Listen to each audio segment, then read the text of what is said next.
ജനകീയനായ civil service ഉദ്യോഗസ്ഥൻ, നാട്ടുകാർക്കെല്ലാം പ്രിയപ്പെട്ടവൻ. അങ്ങനെ വാർത്തകളിൽ തിളങ്ങി നിന്ന ശ്രീറാം വെങ്കിട്ടരാമന്റെ പൊയ്മുഖം അഴിഞ്ഞു വീണത് 2019 ഓഗസ്റ്റിലാണ്.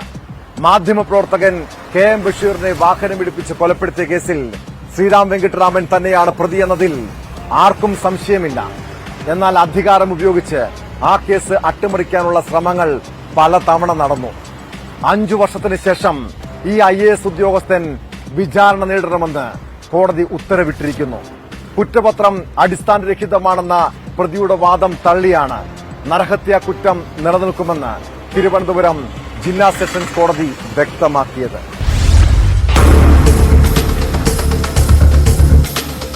ശ്രീറാം വെങ്കിട്ടരാമന്റെ വാദം തള്ളിയാണ് കോടതി കുറ്റം ചുമത്തിയത്. പ്രതി വിചാരണ നേരിടണമെന്നും കുറ്റങ്ങൾ പ്രഥമദൃഷ്ട്യാ നിലനിൽക്കുമെന്നും കോടതി ചൂണ്ടിക്കാട്ടി.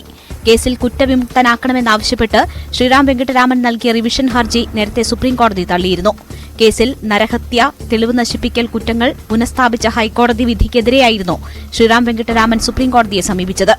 നരഹത്യാ കുറ്റം നിലനിൽക്കുമോ എന്നത് വിചാരണയിലാണ് വ്യക്തമാക്കേണ്ടതെന്ന് ചൂണ്ടിക്കാട്ടിയാണ് സുപ്രീംകോടതി ഹൈക്കോടതിയുടെ നിലപാട് ശരിവച്ചത്.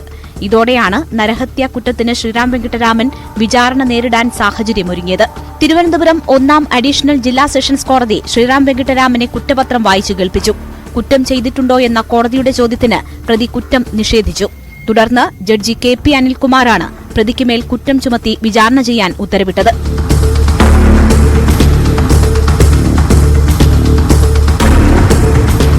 ശ്രീറാം തുടർച്ചയായി ഹാജരാകാതിരുന്നതിനാൽ കുറ്റപത്രം വായിക്കുന്നത് പലതവണ കോടതി മാറ്റിവെച്ചിരുന്നു. കഴിഞ്ഞ തവണ പ്രതിയെ വാക്കാൽ ശാസിച്ച കോടതി നേരിട്ട് ഹാജരാകണമെന്ന് നിർദ്ദേശിക്കുകയും ചെയ്തു. ഇതിന്റെ അടിസ്ഥാനത്തിലാണ് ശ്രീറാം കോടതിയിൽ നേരിട്ടെത്തിയത്. കേസ് അടുത്ത മാസം 6-ന് വീണ്ടും പരിഗണിക്കും. വിചാരണ വേഗത്തിലാക്കാൻ പ്രോസിക്യൂഷൻ ഭാഗത്തിനും പ്രതിഭാഗത്തിനും കൂടുതൽ തെളിവ് രേഖകളുണ്ടെങ്കിൽ അടുത്ത മാസം 6-നകം ഹാജരാക്കണമെന്ന് കോടതി ഉത്തരവിട്ടു.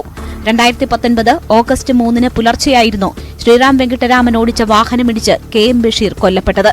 2ാം പ്രതി വഫ ഫിറോസിനെ നേരത്തെ കോടതി കുറ്റപത്രത്തിൽ നിന്നും ഒഴിവാക്കിയിരുന്നു.